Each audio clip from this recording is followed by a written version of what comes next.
What's up and welcome back. I'm John Stark from MacMovieGuy.com, your favorite blind film critic, and this is Origin. This is currently available on Hulu. It's a neon release, and it does have audio description. However, I did stay all the way to the end, and it never told me who did the audio description, which is kind of a shame because I do have some thoughts. We'll get to that. This film was directed by Ava Duvernay, and it stars Anjanou Ellis-Taylor, among other people, mainly Anjanou Ellis-Taylor. It does have sort of a supporting cast ranging from John Bernthal, Blair Underwood, I don't know why I can't say his name, all the way through Niecy Nash-Betts is in this. And then there are actually people playing themselves. They're actually like PhD doctorate people because of the way the film's structured. It's a very interesting film. I'm very disappointed in Neon for like kind of throwing it in at the last minute as an Oscar contender. This film deserved an actual real campaign, not like a last minute like, oh my god, I've seen Origin. Which is exactly what it got. It got a last minute push, and it's just really unfortunate because I thought this movie was interesting and exceptional, and I haven't found a film that interested me in a way where I wasn't sure how I felt about it since maybe like Tree of Life, where I'm just like, wow, we're really opening up some heavy thoughts and concepts here. I don't know that it's an enjoyable film. I think it's an important film. I think it's an interesting film. And I think it's certainly a film that if you love cinema, you should watch it simply because of the way of how Ava DuVernay has structured the film. Because essentially she found a way to film a nonfiction novel narratively, which is kind of impressive when somebody writes a novel like that and you're like, well, how do I film it and keep all of the contextual themes and ideas in there, all the stuff that the author is explaining and has researched and done all that, and how do I keep that in there while also creating a narrative structure around it with linear storytelling. And it's kind of amazing that actually happened with Origin. It's a very interesting movie, and I'm very glad I saw it. It revolves around a woman, I believe Isabel was her name, played by Anjanou Ellis-Taylor, who is at this point in her life where she's sort of in transition mode. She has, she's, transitioning her mother into like a nursing home, elder living facility, and her mother's health is declining basically, and they're just trying to make sure that she has the help that she needs. Her mom is not like comatose or anything. She can still talk and have conversations, but she just clearly needs help. She gets a lot of flack because she has a white partner in John Bernthal, and that whole thing, and she sort of just kind of opens up the door into race, into the origin of how we look at race, and then sort of evolves from that into the look at caste, because she has these really interesting thoughts on how you can't just point at things and call it racism, because look at this over here, and we see this structure here, and we could apply similar structures to over here, and over here they look they all look the same, but they're doing this, and over here we think it's racism, but over there it's not, because they're all the same race. So it's really interesting. I'm fascinated. Like, I want to read the book. No, it's the whole conceptually, like everything and how they try to weave it in and have stories, and they have actors popping up. Finn Wolfhard plays like a German, like a Nazi who fell in love with a Jewish girl back in the day, and they're like, his story is one of many that gets sort of woven in. There's Audrey McDonald pops up as a woman who has a really sort of interesting backstory that I hope is true. I really hope that that's true, because this is a nonfiction novel. I really hope that she actually spoke to somebody who had this backstory, because I thought the backstory was so interesting. Everything about this just really is, it's by far the most intriguing, interesting film I think I would have seen from 2023. And I just feel like, because it got such a weird release pattern, where it got like a qualifying run, and then it kind of released in January, and then it just kind of petered out. And it had one of those like Andrea Riseborough type campaigns where some celebrities were trying to like get the word out, but it just wasn't enough. And it's a shame, because I think this is the best thing Ava Duvernay has ever directed. There's a lot of craft here in what she manages to pull off. Is a film that does this, that almost feels like a documentary, but it's not.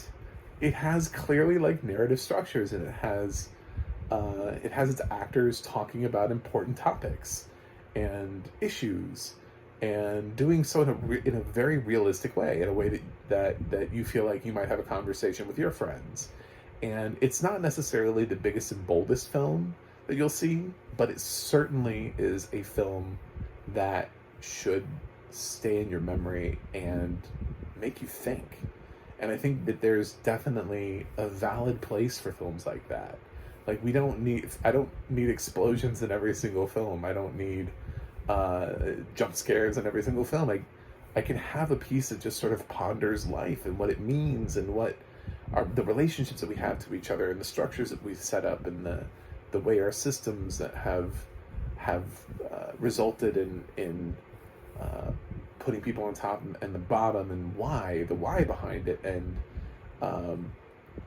analyzing that, and then showing it sort of in a real world scenario. There's a very effective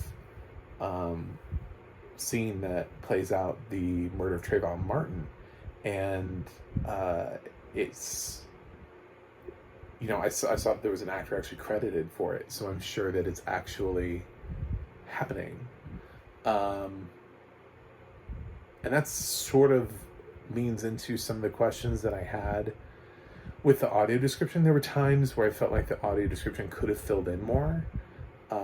For example, when she's talking about the stuff happening in India, and she's talking about the Untouchables and the kids going to school, there are times where there's a break in dialogue, and we're looking at something, and I'm wondering, are we showing it? Like, are we in this school? They're talking about like how in the school that Untouchables couldn't sit at a desk or touch a desk, or sit in a chair or touch a desk. They had to stand in the back of the classroom. And I'm wondering, like, did we film that? Are we showing that? It was just kind of unclear. There was a little bit having to do with the water. There was a mention of that part of how they couldn't touch the water. But at the same time, so they're like dehydrating all day long because they can't drink the same water at school either. They're like, there's nothing for them, basically. And I just wanted to know more about that. There was some odd choices too. Like Anjanuelas Taylor's initial introduction, like we get her hairstyle and that she has big eyes. And I'm like, that's such a weird choice to make when you're trying to like describe somebody. She has big eyes. What does that mean to you? Like, her eyes are so big that it's like noticeably the thing that you would say about somebody. Like, are they like cartoonishly big? Are they like bulging? It was such an odd choice. Of all the things you could possibly describe about an actress, you get hair and big eyes. And it's not big, too. It wasn't just like expressive, wandering eyes. There are many other choices you could have made of it big. Big just sounds like, I was like, am I looking at a cartoon character? Like, I was just so, why are her eyes so big right now? Like, usually when her eyes just naturally big, I went down a rabbit hole that I didn't need to go down, because normally we just don't have big eyes. Normally when we have big eyes, it's like because we're in shock or surprise. but it didn't feel like that was a moment for that character. So I didn't quite get that reference. Anyway, now my favorite audio description track of the year. I think it's not, you won't not be able to follow the film, and for what it's worth, the film is largely about race, and they do a pretty solid job of giving you those notices whenever possible. Obviously, they have a little bit of a hard time defining, what, like with the German storyline with Finn Wolfhard and the actress who plays the girl that he likes, about defining, because they can't be like a Caucasian man and a Jewish woman, like what about her makes her Jewish? So they're trying to find a way of describing it, because later on they have a conversation about Jewish people, and they're like, well, we define it as white. So I mean, that's like white people who found other white people and then made them, found a way to put them in, and it goes back into the talk about caste system, but that that whole group would be considered white. So it's not like, it's like, how do you distinguish the difference between those people? Anyway, it's an incredibly interesting movie. I really hope you watch it. Check it out. It's currently on Hulu. It's also VOD and DVD and stuff like that.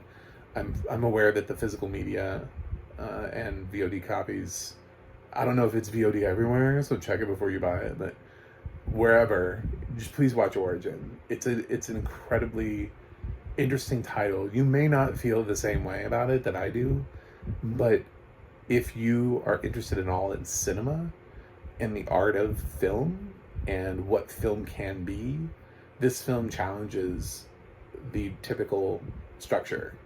And for no other reason other than that, it's at least a film that should be watched and then discussed and talked about. So, what an amazing effort from Ava Duvernay.